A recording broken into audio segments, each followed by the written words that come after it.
Deputy Logan Pierce had been with the Redwood County Sheriff's That's Office not for real just over uniform. Take 8 it off. I years heard when one this. call at a gas Call the station base erased and his prove you wrong. badge, his freedom, and the future he was so sure he deserved. He was 33, old enough to know better, young enough to believe the rules didn't really apply to him. On a humid Friday night, under buzzing fluorescent lights at a highway gas station, Pierce saw a black man in a Navy uniform and decided it had to be a lie. The man was Commander Marcus Cole, a highly decorated Navy SEAL officer with 15 years of service, multiple combat tour, and medals for valor that most Americans never even hear about. What Pierce did next, music, brushing off Cole's military ID, ignoring his calm explanations, and arresting a combat veteran in full dress uniform, would spiral into a Pentagon-level incident, a federal civil rights case, and a sentence that would keep Pierce in prison until he was an old man. For years, Redwood County treated Pierce like a hard-charging cop who knew how to get things done. His personnel file told a very different story. 13 civilian complaints in 8 years. 13. Every single one involved people of color. Every incident followed a familiar script. A black father tossing a football with his kids in a gated apartment complex courtyard. Pierce rolled up, demanded IDs, insisted they were trespassing even after they showed their lease. A Latina nurse in scrubs, sitting in her parked car outside the hospital after a night shift, trying to decompress. Pierce blocked her in, accused her of casing the parking lot, ordered a search of her vehicle. A group of Filipino teenagers standing outside a movie theater, laughing, looking at their phones. Pierce called it a gang gathering. Pat searched all of them, took photos of their tattoos. No weapons, no drugs, no charges. A black software engineer driving a late-model Tesla through a predominantly white subdivision. Pierce followed him for almost 2 miles, then pulled him over for failure to signal within 100 feet. The stop turned into a 45-minute interrogation about where he worked and how he afforded the car. The complaints were there in black and white. Witness statements, sometimes video. The pattern was obvious, but the department treated each episode like an isolated misunderstanding. Supervisors wrote performance reviews that said things like, "Pierce is proactive but occasionally too intense in citizen contacts," or "needs improvement in communication style with minority communities," or "recommended for additional de-escalation training." But the words never translated into real discipline. 2 complaints produced written counselings that went into a file no one ever looked at again. 4 resulted in mandatory classes on cultural awareness and civil rights that Pierce attended, signed off on, and forgot as soon as he walked out the door. 7 were closed as not sustained, insufficient evidence, even when cell phone footage existed. Not one complaint generated a suspension, a demotion, or a threat to his job. So Pierce kept chasing suspicious people, kept stopping drivers who didn't look like they belonged, kept projecting his biases onto anyone whose skin color, clothes, or car didn't fit his mental picture of the neighborhood. And Redwood County kept looking away. Until the night Pierce chose the wrong target, a man whose credentials came with a direct line to the Pentagon, whose arrest couldn't be brushed off as a misunderstanding, whose story would expose every ugly pattern the county had pretended not to see. Commander Marcus Cole was 39 years old the night Deputy Logan Pierce convinced himself that his Navy uniform was a costume. Cole had been a SEAL for 15 years. 15 years of work that most people only see in movies. He grew up on the south side of Houston, in a 2-bedroom apartment above a laundromat, with a single mother who worked 2 jobs and a little brother he practically raised. By 17, 3 of his classmates were dead, one in a drive-by, one from an overdose, one in prison for life. He watched boats along the ship channel and dreamed of leaving. At 20, he stepped onto the asphalt at Recruit Training Command Great Lakes boot camp. From there, he volunteered for BUD-S, Basic Underwater Demolition SEAL Training, the program that turns strong men into ghosts of themselves and then asks what's left. Only a fraction of candidates make it past the first phase. Night swims in freezing water, log PT until shoulders give out, surf torture that leaves you shaking uncontrollably. Then comes Hell Week, 5.5 days with almost no sleep, relentless physical punishment, instructors screaming inches from your face, your body breaking down in real time. Cole didn't ring the bell. He clawed his way through drown-proofing drills, underwater knot tying with tied hands, endless runs with rubber boats on his head, and months of training that nearly destroyed him. He finished BUD-S, survived SEAL qualification training, and earned the gold trident that SEALs wear over their hearts. Then the real work began. First deployment, Iraq, 2010. Night raids on bomb makers and insurgent financiers, clearing rooms in cities most Americans couldn't pronounce. Blown-out buildings, radio static, the smell of cordite and dust. Second deployment, Afghanistan, Kunar Province. High-altitude operations in jagged mountains laced with IEDs, enemy fighters who melted into villages by sunrise. Long overwatch nights peering through thermal optics, calling in air support on targets they'd stalked for weeks. Third deployment, back to Iraq, this time against ISIS. Urban combat in dense neighborhoods where every window could hide a rifle. Cole's platoon lost 2 men that tour. He helped carry one of the bodies to the helicopter. Fourth deployment, undisclosed locations in the Horn of Africa and Arabian Peninsula. Raids that never hit the news, high-risk hostage recoveries, ship boardings in the dark. The kinds of missions that get buried under classification markings. In 2015, on a raid outside Mosul, Cole's team was ambushed. Enemy fighters with belt-fed machine guns and RPGs cut off their route of escape. 2 SEALs went down in the first minute. Cole was hit in the shoulder by shrapnel but stayed on his feet. Under heavy fire, he sprinted into the open twice to drag wounded teammates behind a crumbling wall, then pulled security alone on a narrow alley, firing and moving, buying just enough time for air support to arrive. Every man on that operation came home alive.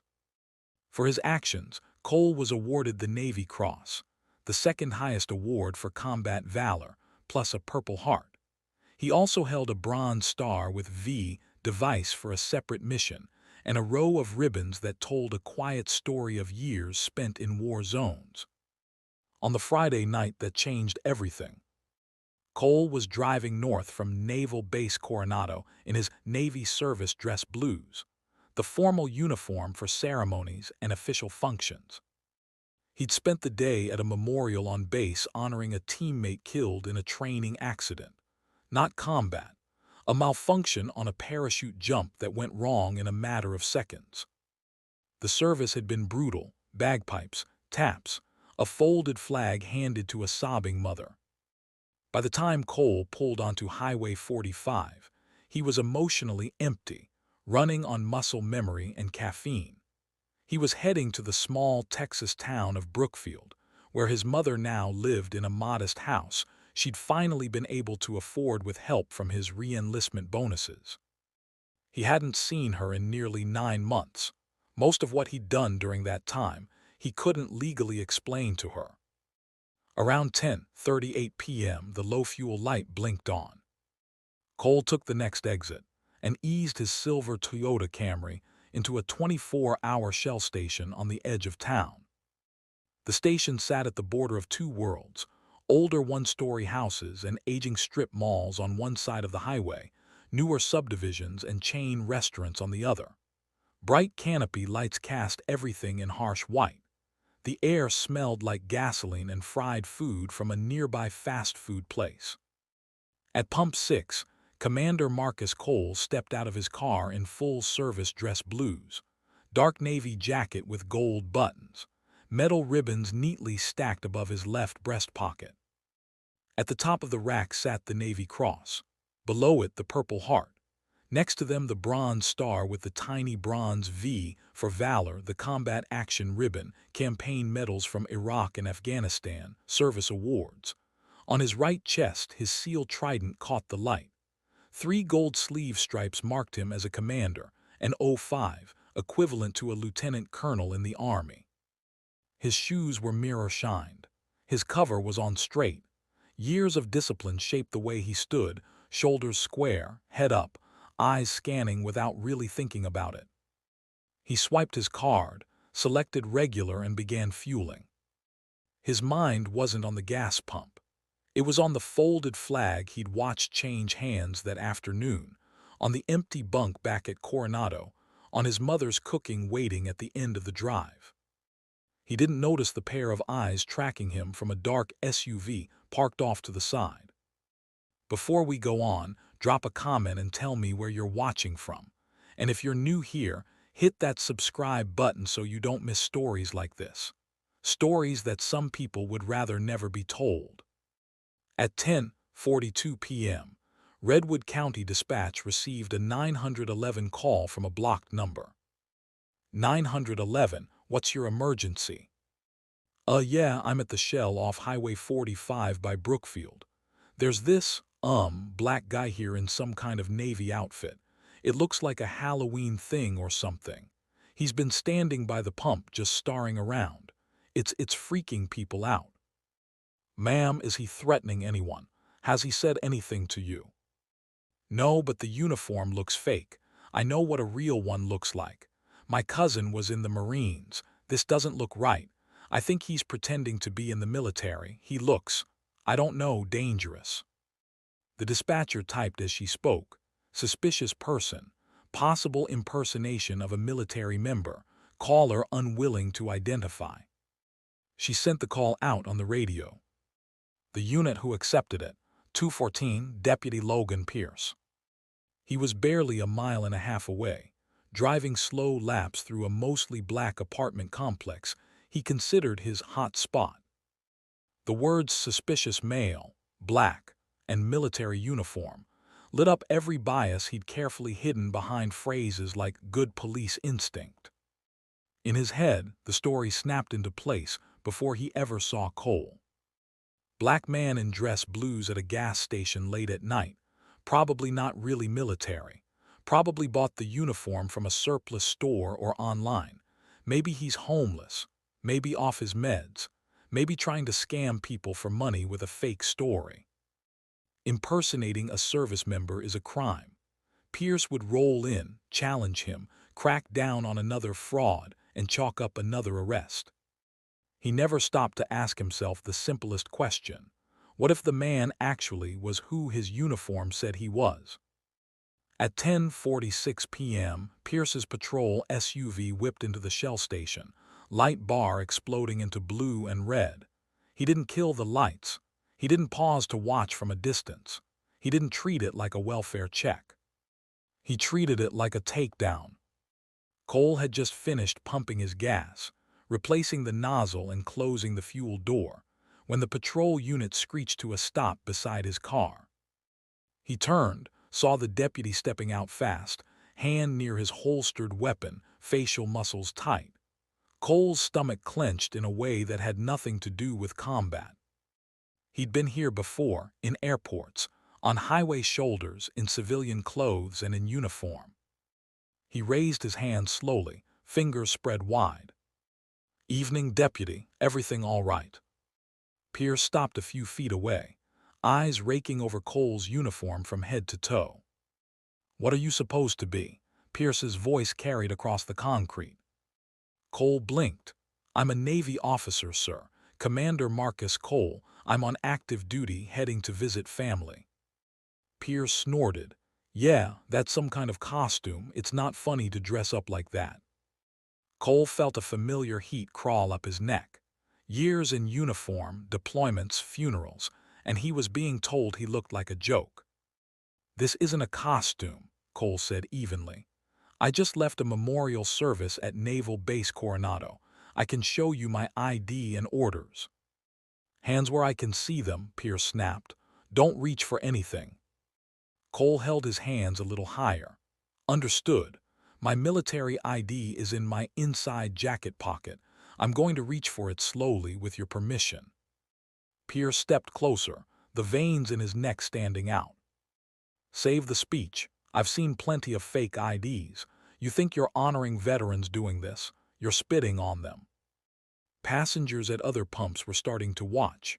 A man across the island paused, nozzle still in his tank. A woman inside the store leaned against the glass, eyes wide. Should officers have to verify a service member's identity before making accusations? Tell me what you think in the comments. Cole forced his breathing slow. This wasn't a firefight, but one wrong move could still get him killed. "Deputy, with your permission, I'm going to take out my ID very slowly." "Do it nice and easy." Cole moved like he was back in the kill house, each motion deliberate. He retrieved his common access card, the official Department of Defense ID every active duty member carries, and held it between two fingers. "This is my military ID, sir. Commander Marcus Cole, U.S. Navy. You can call Naval Base Coronado or the duty officer at Naval Special Warfare Command. They'll verify everything." Pierce snatched the card, glanced at it for a heartbeat, then tossed it back at Cole's chest. "Looks cheap. You can get this junk online. Holograms, whatever, nothing special." Cole stared at him. The card had an embedded chip, laser engraving, multiple anti-counterfeiting measures. It was designed to be nearly impossible to forge. "Deputy, that card is issued by the Department of Defense," Cole said quietly. "Please just call the base. They can confirm my identity in 5 minutes." "I don't need to call anyone to know what I'm looking at," Pierce said. "I've been around long enough to smell a fake." That was the moment his bias hardened into certainty. The uniform, the ribbons, the calm bearing, everything that screamed real to anyone with military experience, became evidence of a con in his mind. The station's security cameras caught the entire scene. One camera above the pumps, one over the front door. The footage would later show Cole standing tall but non-threatening, hands mostly visible, posture controlled. It would show Pierce advancing, jaw clenched, fingers flexing near his weapon. Customers began quietly lifting their phones, recording. Cole tried again. "Deputy Pierce," he'd read the nameplate. "I've served 15 years. I have my ID, my leave papers, my orders in the glove compartment. I'm asking you to verify through official channels. That's all." "You're not in any position to ask for anything," Pierce snapped. "You're wearing a uniform you didn't earn. Under state law, that's a crime." Pierce took another half step in. "Here, what's going to happen? You're going to take off that jacket and those medals right now. You're not walking around my county dressed like that." Cole blinked hard. "You're ordering me to remove my uniform in public." "That's right, strip the jacket, take the trinkets off now." Cole's voice dropped, still controlled. "That's unreasonable and unlawful, Deputy. I will not disrobe in a gas station parking lot. This is an official uniform." Pierce's lips tightened. He grabbed his radio. "Dispatch 214. Start me a couple more units at the Shell on 45. Subject is non-compliant, refusing lawful orders. Possible stolen Valor situation." Cole's voice came through clear enough to be captured on multiple phones. "I am not refusing any lawful order. I am an active-duty Navy commander, and I am being detained without cause." Pierce turned back to him. "Turn around. Hands behind your back. You're under arrest for impersonating a member of the armed forces." Cole had a choice: resist and risk the situation becoming violent, or submit and document everything. He slowly turned, placed his hands together behind his back, and spoke loud enough for every recording device to hear. "I am complying under protest. My name is Commander Marcus Isaiah Cole, United States Navy. I have identified myself and offered verifiable credentials. This arrest is improper." The cuffs went on tight, too tight.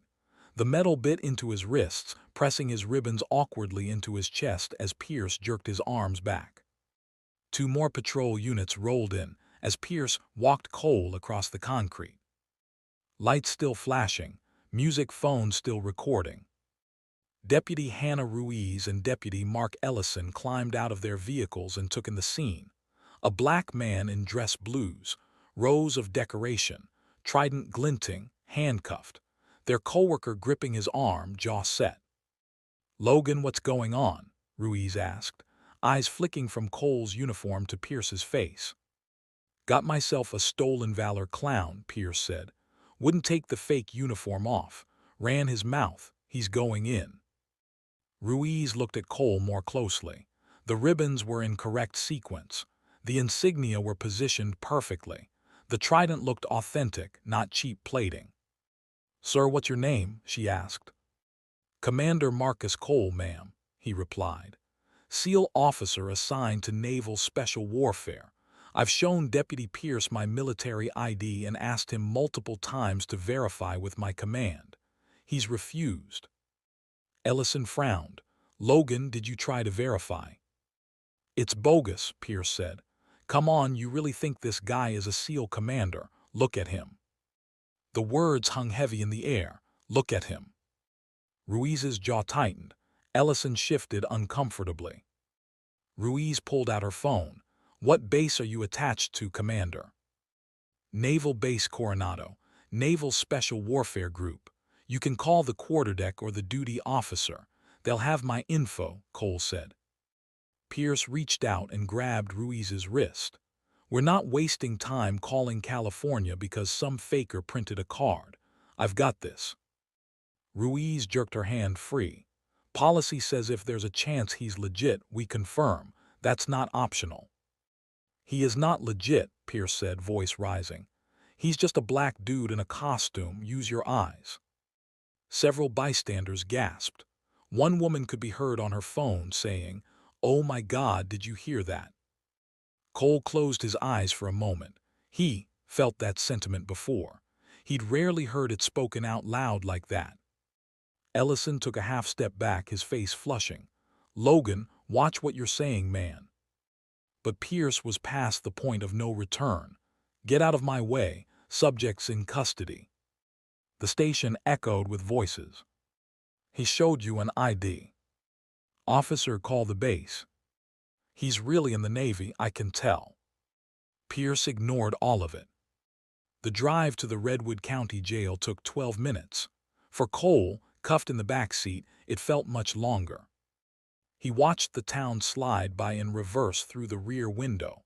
He'd left places like this behind when he enlisted. Now he was riding into its jail in dress blues. In the intake area, Sergeant David Morales looked up from his computer as Pierce walked in with his prisoner. Morales had done 19 years in the jail, long enough to think he'd seen every kind of arrest walk through the Sally Port. Until that night. A man in a Navy dress uniform, clean-shaven, ribbons and medals precisely aligned, cuffs digging into his wrists. Morales stood as they approached. "Pierce, what is this?" "Impersonating military," Pierce replied. "Wouldn't comply, wouldn't strip the fake uniform, booking him on the state statute and obstruction." Morales stepped around the counter and faced Cole.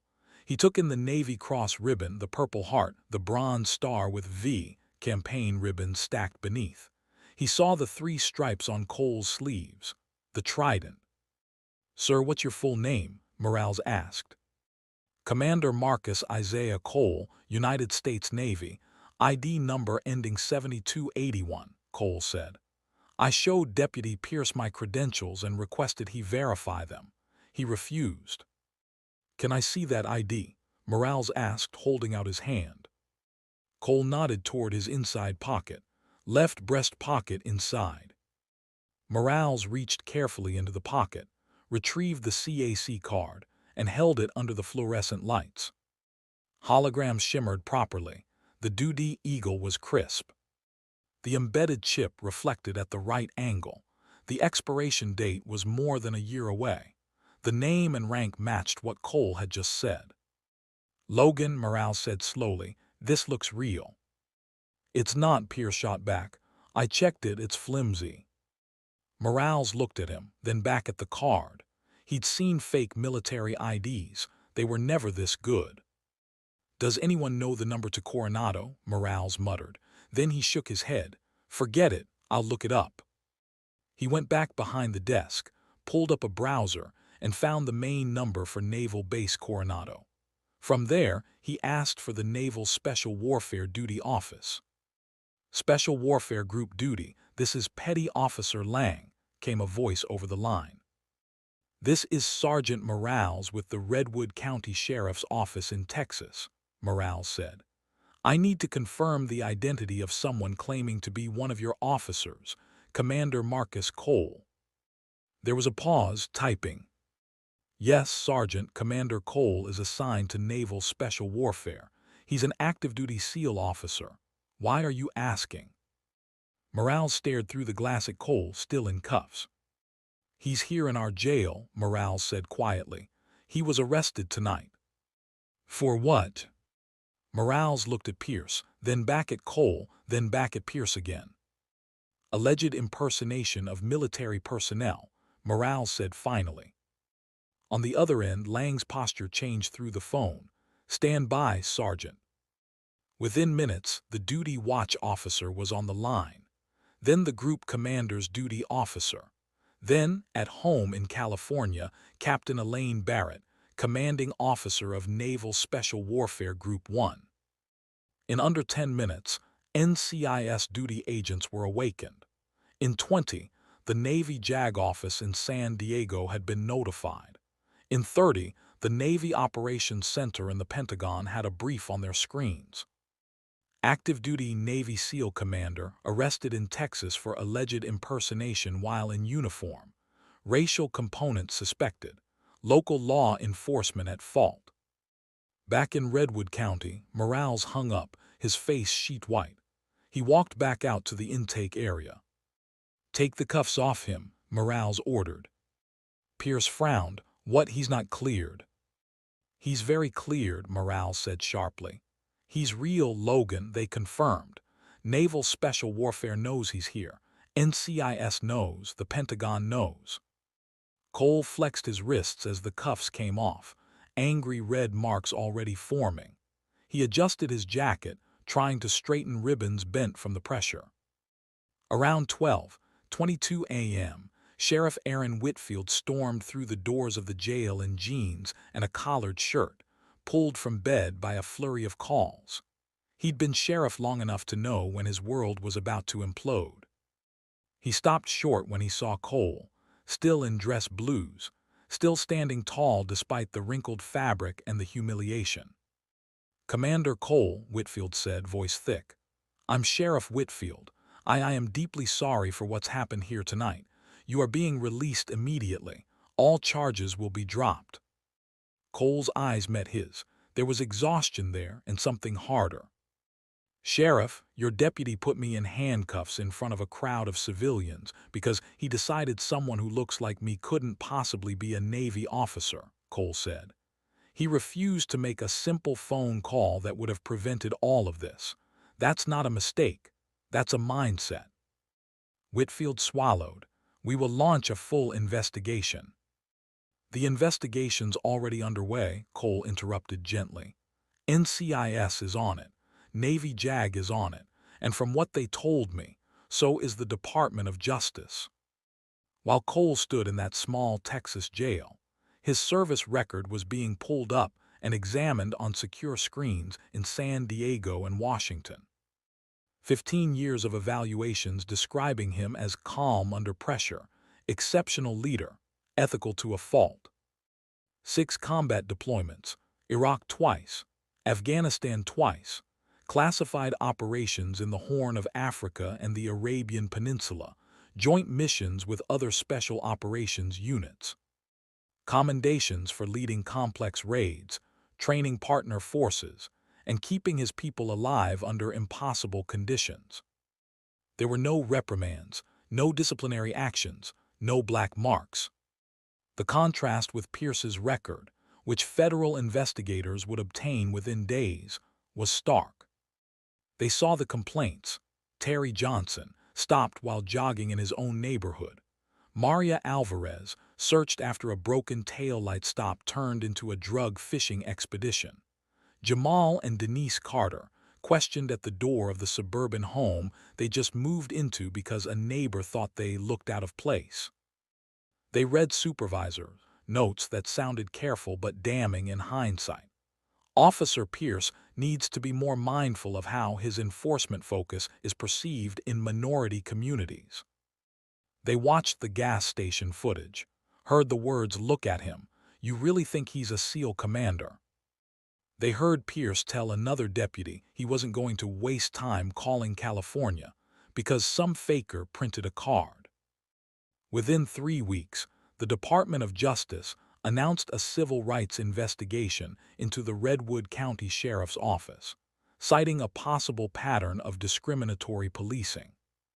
Within 3 months, a federal grand jury indicted Logan Pierce on multiple counts: deprivation of rights under color of law, false arrest, falsification of official reports, and because investigators uncovered a pattern of targeting and fabricating reasons to stop black drivers, additional counts tied to prior incidents that suddenly looked a lot less like mistakes and a lot more like strategy.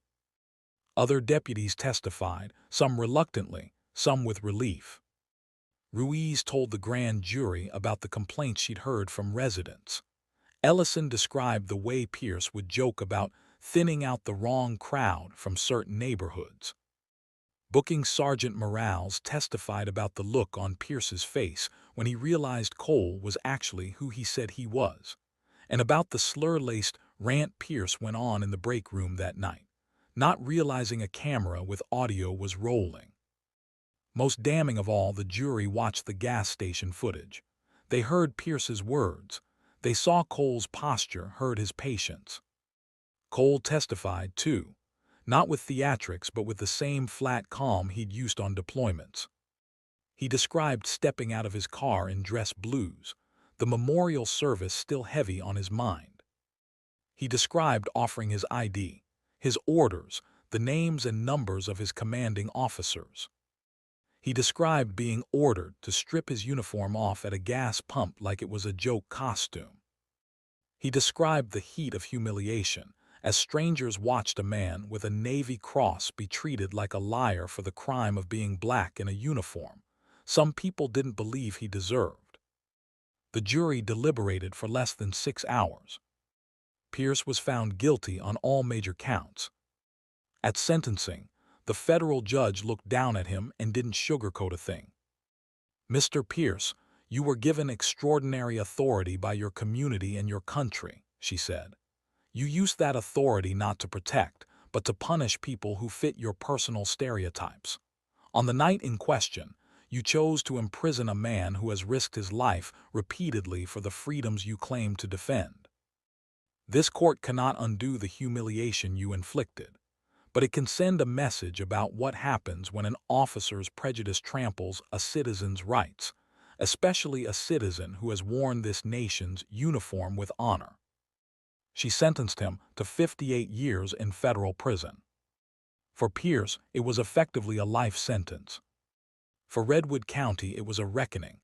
A consent decree followed. New policies, new training, new oversight. Some said it was long overdue. Others grumbled that it was overreaction. For Commander Marcus Cole, life went on but not unchanged. He returned to his team, deployed again, sketched out quiet plans to retire and maybe teach leadership someday, far from camera lights and courtrooms. He didn't talk much about the night at the Shell station. When he did, it wasn't the handcuffs he mentioned or the hours in the jail. It was the moment a man with a badge looked at his skin and his uniform and decided those two things could not exist together. That was the crime a courtroom could never fully punish. So here's the question for you. How many Marcuses are out there who don't have a trident on their chest, a Pentagon on their side, and a camera rolling when things go wrong. Let me know what you think in the comments. And if you believe stories like this need to be seen and heard, share this video, hit like, and make sure you're subscribed.